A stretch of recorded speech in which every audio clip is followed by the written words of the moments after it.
Bonjour à tous, bienvenue dans le salon de Brigitte. Aujourd'hui, on va se faire un petit peu de cuisine, on va se faire un petit plaisir.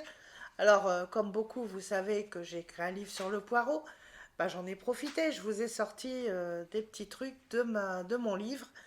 Alors, je vais vous parler de ma recette de flamiche au poireau à moi, la mienne. Hein, je sais que certaines personnes vont dire c'est pas comme ça, c'est ma recette. Alors, vous prenez une pâte brisée, vous garnissez une tourtière, vous piquez avec la fourchette et vous la laissez reposer sur le côté. Vous prenez vos poireaux, vous les épluchez, vous les lavez très bien et vous les émincez et vous faites fondre vos poireaux dans une matière grasse. Alors, je ne précise pas, chacun fait comme il veut. On les fait fondre, on met un petit peu de poivre, un peu de sel et après on les laisse un petit peu refroidir. Quand c'est fait, on y ajoute un petit pot de crème fraîche, épaisse. Bien sûr, moi je rajoute dedans le reste de Roquefort ou d'un fromage à l'ail que je ne dirai pas le nom. Il y en a de plusieurs sortes. Vous mettez la valeur d'une portion ou deux selon les goûts.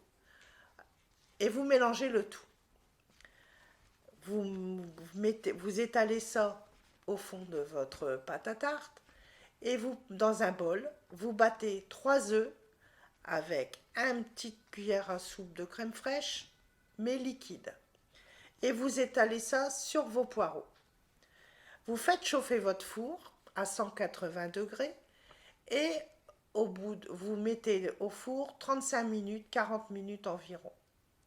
Et vous laissez reposer environ 5 minutes avant de sortir du four. Pourquoi? Parce que les œufs auront gonflé. Vous aurez comme un flan. Votre flamiche devient, on dirait bientôt comme un flan. Vous pouvez la manger chaude ou la manger froide. C'est selon les goûts, parce qu'elle peut servir lors d'un buffet, par exemple. Vous pouvez couper des parts et poser ça sur un buffet. Alors, cette recette, elle a aussi un avantage. Il y a d'autres idées. Au lieu de mettre le fromage, parfois, vous remplacez par des lardons fumés. Vous le mettez ça et vous verrez, vous avez votre poireau qui va avoir un petit goût de fumée avec les petits bouts de lardon. Ça vous fait un plat un peu plus complet, on va dire. Après, vous avez envie de faire une flamiche qui devienne une entrée sophistiquée. Et bien, à la place de mettre le fromage, vous piquez des petits morceaux de saumon. Alors, bien entendu, vous faites attention qu'il n'y a pas d'arête. Vous coupez des petits dés de saumon, on va dire de la valeur de 2 cm de côté, et vous les piquez un peu partout sur votre flamiche avant de mettre au four. Et vous verrez, l'œuf va passer par au-dessus, et vous n'aurez qu'à couper votre part, servir ça chaud sur une feuille de salade. Ça vous fait une très belle entrée, une entrée qui sort de l'ordinaire. Alors moi, je vais aussi vous donner une idée de confiture de poireaux. Alors vous allez me dire de la confiture avec un légume. Bah oui, c'est très très bon. Comment on fait? Alors d'abord on prend les poireaux et là on essaye de les émincer le plus fin possible. On les sèche pour éviter qu'il y ait de l'eau. On pèse ce que l'on a comme légumes, c'est-à-dire 1 kg de poireaux, 1 kg de sucre. On prend la bassine à confiture ou le récipient dans lequel vous avez l'habitude de cuire votre confiture et vous faites cuire tout doucement, à feu doux, votre confiture de poireaux. Quand elle est faite, vous faites comme toutes les autres confitures. Vous la mettez dans un pot que vous stérilisez, que vous fermez bien et vous mettez sur le côté. Cette confiture de poireaux se conservera comme toute autre confiture.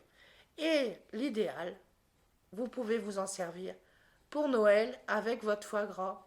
Par exemple, au lieu de la traditionnelle confiture d'oignon, pourquoi pas un petit peu de confiture de poireaux.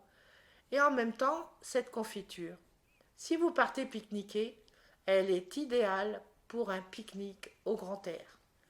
Avec votre viande froide, avec vos légumes froids, un petit peu de confiture de poireaux, ça rehausse le plat, ça change un petit peu, C'est une recette originale que j'ai découverte pour vous à Verquin lors de la fête du poireau l'année dernière. Et je vous assure que c'est une très bonne confiture qui va avec beaucoup de viande froide, beaucoup de charcuterie qui s'accompagne un peu partout. Alors voilà, donc je vous ai partagé deux recettes qui viennent de mon livre Les aliments en folie. Le poireau se met en quatre. Voilà, je me suis fait un petit peu de publicité. J'espère vous avoir mis en appétit avec ces recettes sur le poireau. Et puis, bah, à bientôt pour un nouveau salon de Brigitte.